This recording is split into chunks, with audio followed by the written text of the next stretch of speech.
Hey guys, welcome back. Two more games in the book, two more game fours in the book, and one series done. So we start out with the early game between the Panthers and the Lightning. Now Tampa Bay coming into this game, they're up 3-0. They're they're playing, they're playing like we're good. Florida, of course, they're playing, their season's on the line. So they come out in that first period, and they are just, they're all over. They're all over Tampa. Tampa's, most of the play is in Tampa's end. Vasilevsky is making saves. Just, incredible, being Vasilevsky, basically. And for a team that gets 18 shots in that first period and can't get a goal, that's frustrating. It's very, very frustrating. So that first period ends, it's scoreless. After Tampa being just badly outshot in that first period. So the second period starts, and a lot of the same. Florida's moving up and down the ice. They're creating chances. They're getting good opportunities, and Tampa goes down. And Tampa's got some good opportunities, and Tampa gets a goal, or so we thought. They thought they had scored a goal, but what ended up happening was the puck hit the netting. Now, nobody seemed to know whether or not it did. The Tampa player, who was? I'm drawing a blank on the Tampa player who basically pointed up and said, "Hey, the puck hit the netting." So the referees go and look at it, and it took a while. This was a review that went on almost 10 minutes. I don't know what kind of angles they were looking at, whether or not they were looking at TV angles or other replay. I don't know, but it seemed like the sports networks. I think Sportsnet up in Canada, within a couple minutes they showed they had an angle, and it showed the puck hitting the netting and coming back down. So, and the review ended up going on, a while longer. And like I said, almost 10 full minutes. But they get the call right. It's no goal. The puck hit the netting, so it's no goal. So, Florida gets away with one. And now you're thinking, okay, they're dominating the play, but Tampa almost got a goal.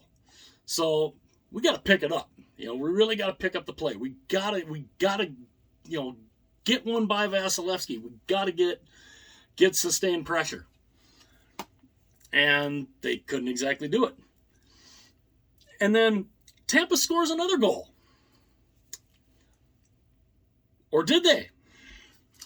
Because it looked good. It did. It looked good. It looked like Kucherov had himself a goal. Well, on the face-off, the puck drops, and Cirelli misses pulling the puck back, and he's got his hands on his stick, and he's got his stick down. Now, it looked like at first that, he used the shaft of the stick to push the puck back. Where his hand was, his hand touched the puck and scooted it back. Now, if the referee normally sees that, especially on a face-off, that's normally a penalty. But they take the call off the board because it was, they take the goal off because it was technically a hand pass, and you can't do that. And then now they didn't award a penalty on Cirelli, but they took the goal off the board. So Tampa could be up 2-0 right now, but Not. So you would think, if you're Florida, okay, let's go. Let's go. We got to, our season's on the line. We got to go. Let's move. And they can't get one past Vasilevsky. So the second period ends, it's still scoreless. Well, the third period starts, and again, Florida comes out. I mean, they're dominating the play. I mean, the shots in that second period, they drew a lot. They ended up being a lot more even than the first period. But the third period too, Florida comes out. They're trying their best, and Vasilevsky, he's just so cool. He's just so cool. He's so poised in net. It's insane how good he is. And at 6:16, who breaks through? Of course, Tampa. Tampa gets a goal. This one counts. Now, seeing it on replay, it was really weird because Maroon takes the shot. Maroon gets the goal. It's his second of the postseason from Bogosian at 6:16. Now, the puck literally, I mean, Bobrovsky doesn't know where it's at. The puck is between it's between his feet. So all he's got to do is just sit down, just drop down. He'll be on top of the puck and he saves it. But he doesn't know where it's at. The puck is rolling and it rolls across the goal line. And that's a goal. That counts. So that puts Tampa up 1-0. And that ends up being the game winner. But it goes into the period, and then Palat, toward the end of the period, he takes a penalty. He takes a delay of game penalty. And I mean, I don't know, a lot of times you're in the corner and you're trying to flip that puck out of the zone. I don't know if he's got to practice this in practice or not, but you got to learn to try to bounce the puck off the glass to get it out of the zone, not shoot it into the crowd.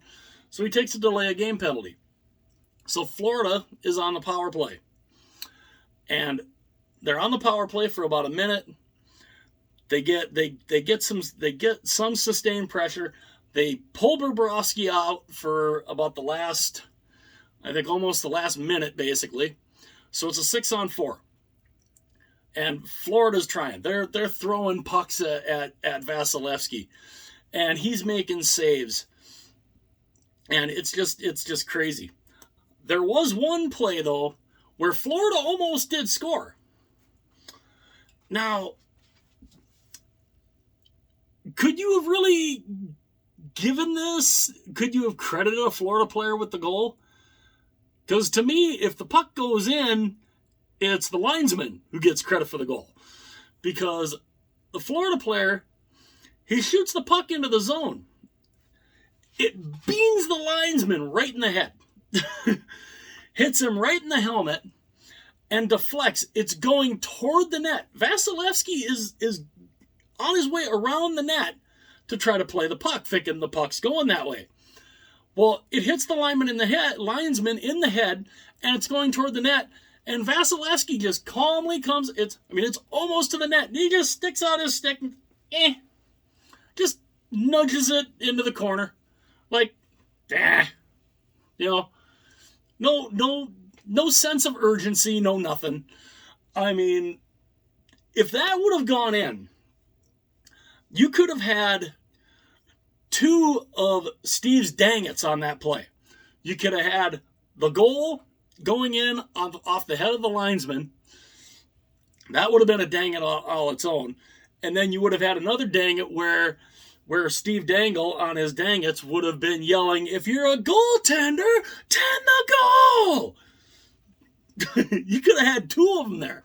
But no, Vasilevsky just calmly nudges the puck into the corner. Like nothing. Just, just cool, calm, collected. No problem. Weird. Just a weird play. So, Florida's on their 6-on-4. They got the goalie pulled. they're trying their damnedest. I mean, Vasilevsky's making saves. The puck's down deep. You got Vasilevsky who's sprawled out. Sergachev is literally in the net. His lower part of his body is in the net, and he's literally hugging that post. So, I mean, you know, if the puck's going that way, it's going to hit Sergachev and not go in the net. He's right there. He's got his goalie's back. Well, the penalty ends, and Cirelli goes. They're fighting for the puck. Cirelli grabs it, clears the zone right as Palat is getting out of the penalty box, and Palat's all on his own, skates in, taps the empty net, taps the puck into the empty net goal, makes it 2-0, and that's the game, and that's a sweep, folks. 4-0 sweep of the President's Trophy winning Florida Panthers. The Battle of Florida wasn't really much of a battle. It was pure domination by the defending 2-time champions. Just an incredible performance. Nothing gets these guys down. Nothing phases them, it seems. They get better as the playoffs go along. And I mean, we saw the first round. That was it. That was the best chance to take them out. Because since Game 6 of that Toronto series, when they fell behind 3-2, they haven't lost a game since Game 5 of that series. They have now won 6 straight. They are in the conference finals for what did I hear on the broadcast? Their 6th time in the last 8 years. And they've become, what did I hear? Third team since the Islanders, or since the Canadians. Well, the Canadians and the Islanders to win at least 10 or more consecutive series. This would be their 10th straight series victory. They're looking for 2 more, because they really want to win that third one. They want to become the first team since the New York Islanders in 1982 to three-peat, where then that would cement them as a dynasty. Something that nobody thought you could have in the cap era, because the salary cap, it's almost impossible to keep a team together and put together a dynasty like that. Tampa is showing there that, hey, we're bound and determined to do this. So they end up winning. They sweep the Panthers. The shots favored the Panthers the whole way. It was 18-3 in favor of Florida in the first period. 18-3 in the first period. And, the brick wall that is Andrei Vasilevsky. The second period, it favored Florida 16-12. And in the third period, it was 15-11 in favor of Florida. The total shots, 49 for the Florida Panthers, 26 for the Tampa Bay Lightning. The power play, no goals scored on the power play. Florida went 0-3, Tampa went 0-4. That's one big story of this playoff for the Florida Panthers. One power play goal in the playoffs for the Panthers. Not good. Not that is, you're not going to win many series doing that. You have to be good. You have to be better on your power play. And they got one. They managed one goal their entire postseason run. And Bobrovsky he played well. I thought Bobrovsky played pretty well in this series. He played pretty well in this game too. He stopped 24 of 25, where Vasilevsky on the other end stopped all 49 shots he faced. 49 shots, and it honestly didn't look like he had a 49 save performance. He just was 49 saves. okay. That's what he was like. He's like, okay. So he does that. The 3 stars are Vasilevsky, obviously, Maroon, who basically got the game-winning goal, and Bobrovsky. Good. I mean, Bobrovsky had a good series. I don't think he was the reason why the Panthers lost. It's just the Panthers. They had all those come from behind victories during the regular season, and I honestly think that they thought, hey, we can do this in the postseason. Nah, this is why the postseason is a completely different animal. The Panthers had a fantastic regular season. They finally won a postseason series for the first time since my senior year in high school, 1996. So that's something to build on. They've got a good team around them. They've got a good core that they can build around. And maybe they can use this as similar to how Tampa used their 2019 sweep at the hands of the Columbus Blue Jackets during their 62-win season. The motivation then they had, because they haven't lost a series since. So maybe Florida going into next year, maybe they can use this beatdown by the Tampa Bay Lightning as motivation for maybe them to follow in their Florida counterparts' footsteps. That'll be that'll be interesting for next season. So the Lightning move on, and well deserved. And so now they will await the winner of the Carolina Hurricanes and the New York Rangers. And to me, you are going to have to be a very, very special team to beat this Lightning team 4 out of 7. I thought Toronto was going to do it. Toronto had them down. They had them down 3-2. It was overtime in Game 6. That's how close Toronto came to knocking the Lightning off. They just couldn't do it. And then Vasi becomes the brick wall that he is in Game 7, and the Lightning haven't looked back since. Here they are now in the conference finals. They've got some time. They've got some rest that they're going to get, where some of their guys that have nagging injuries, Braden Point being one of them, they're going to have time to hopefully try to get healthy, and we'll see if during the conference finals, if Point is able to play or not. That we'll have to wait and see. But yep, our first team into the conference finals, and it's the Tampa Bay Lightning. Is there anybody really surprised? I'm not. But yeah, they're the first team into the conference finals.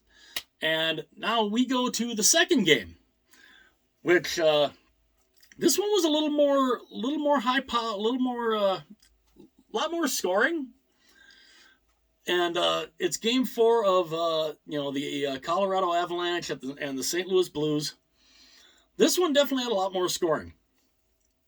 First period starts out, St. Louis gets the first goal.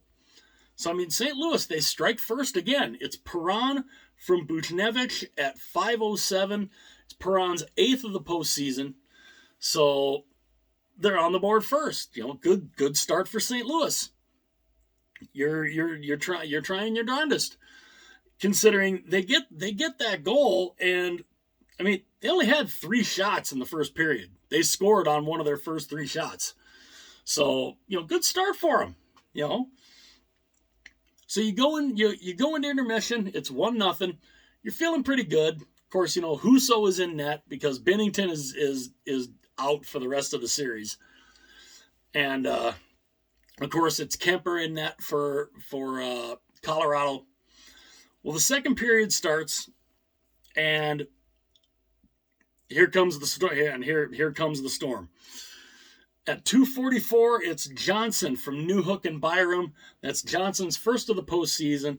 That ties the game at 1, and then it steamrolled from there, because literally about almost a minute and a half later, it's St. Louis's favorite guy right now. It's Nazem Kadri from Nichushkin at 4:07. That's his third of the postseason in what would be a big night for Kadri. And needless to say, the fans of St. Louis were very they were very kind to him. Yeah, they were very kind to him tonight. Okay. but yeah. So, St. Louis fans were not real happy tonight with him. But not long after that, literally, what is it, 10, 12, 13, 14, like 15, 16, or 17, 18, 19, 20, 21, 22, 23, 24, 25, 26. Okay.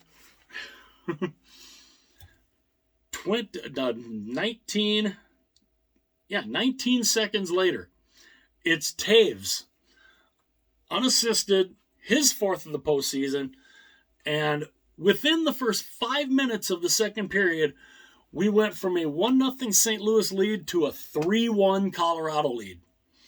I mean, the flip. And then just a couple minutes after that, it's St. Louis's favorite guy. It's Kadri again. His fourth of the postseason. It's 7:37 from Byram and Makar. So within the first 10 minutes of the second period, it went from 1-0 St. Louis to now 4-1 Colorado. And the St. Louis fans are just like, what the hell is happening? Because Colorado, that's how fast they can score. They're so good. But Colorado then kind of got a little sloppy toward the end of the period. They took a penalty, and Perron made him pay for it. So Perron got his 9th of the postseason at 17:02 on the power play from Perunovic and Shen. So that makes it 4-2. So it gives the Blues some life. Well, then, not long after that power play goal, Colorado, they take another penalty. And at 19:27, it's now a 1-goal game. It's Buchnevich from Cairo and Saad at 19:27. That's another power play goal. So it's gone from 1-0 St. Louis to 4-1 Colorado. Now, end of the second period, it's now 4-3. So St. Louis, they're feeling good. They're feeling good about themselves. They're like, oh, okay, let's go. Let's get moving. Well, the third period starts, and basically Colorado basically kind of locks the game down. And at 9:38, St. Louis's favorite player gets the hat trick. It's Nazem Kadri, his 5th of the postseason, his 3rd of the night at 9:38 from Nichushkin. That makes it 5-3. That is Kadri's 3rd of the night, so he's got himself a hat trick. After not being very popular the game before, and basically in the post-game press conference having a water bottle thrown at him by Jordan Binnington. So, yeah, there's that. So how does Kadri respond? He comes out and he gets a hat trick. So, yeah, a good night for Kadri. And then that basically puts the game away. But St. Louis, they pull the goalie. They're trying their darndest to try to at least try to get it back within 1. It doesn't work. And Rantanen scores into the empty net from Kadri at 19:58. So with 2 seconds left, Rantanen, his first of the postseason, makes it 6-3.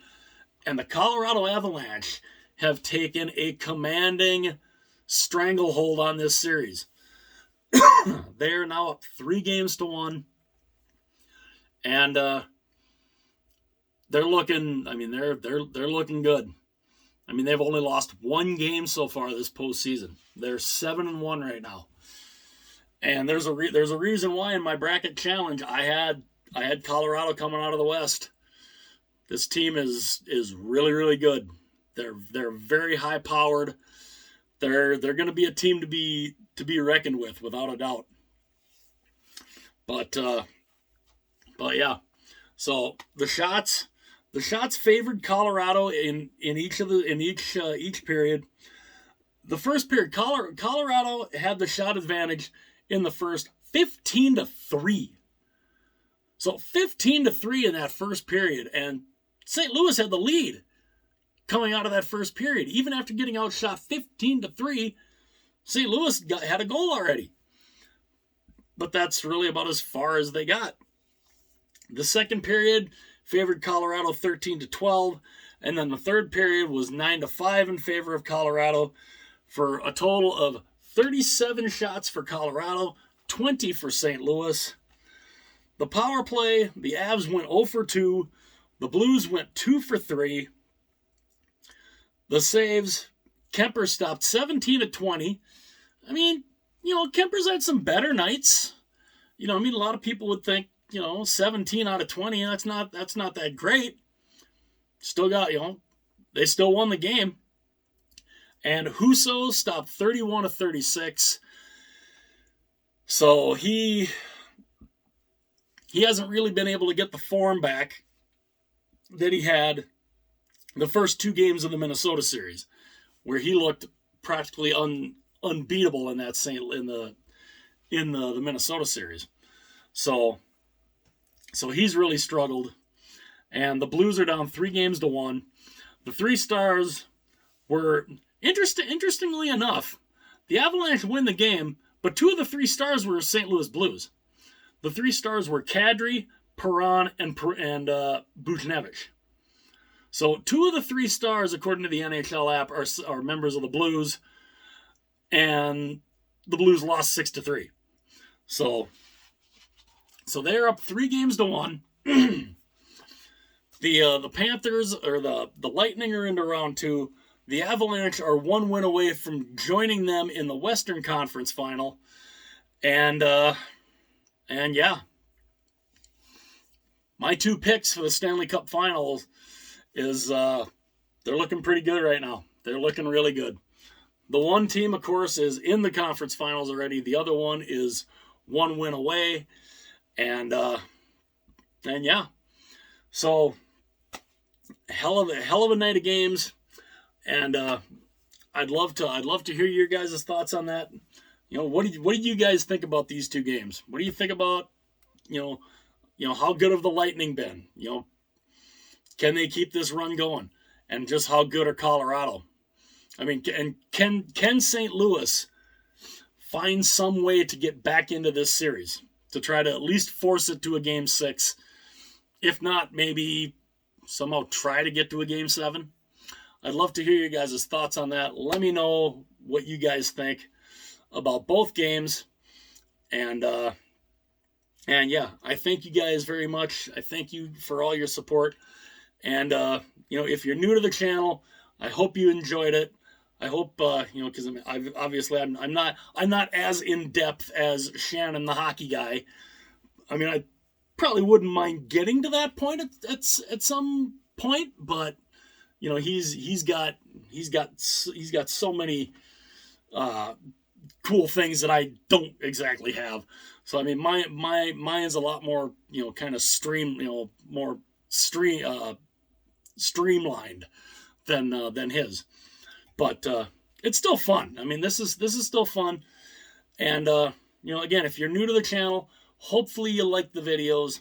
Hopefully, you're able to get through them all. And if you like the video, hit that like button. If you really like the video, hit that subscribe button down there.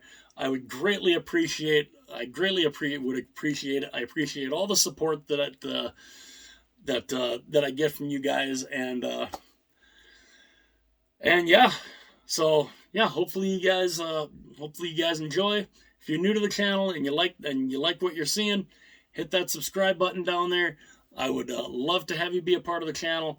if you're, and especially if you're looking around for some kind of, if you're a hockey nut like me, and you love listening to other people talk hockey news, do jersey unboxing, stuff like that. I do all that here. That's all I do here on this channel, and it's a blast. This is my passion, and if it's your guys' passion, hopefully if you like what you're seeing, hit that subscribe button and join me on this passionate hockey nut ride, if that makes any sense. I go and I say that and I'm like, wait a minute. Yeah, I don't know if that I don't know if the that word soup makes any sense, but again, if you like what you're seeing, hit that subscribe button. I would greatly appreciate it. I would love to have you all be a part of the channel. And again, let me know your thoughts on these 2 games. And yeah, there'll be 2 more games tomorrow, and that should be fun. That should be fun to see. And yeah, again, hit like and subscribe if you're liking what you see, and I will see you guys again soon.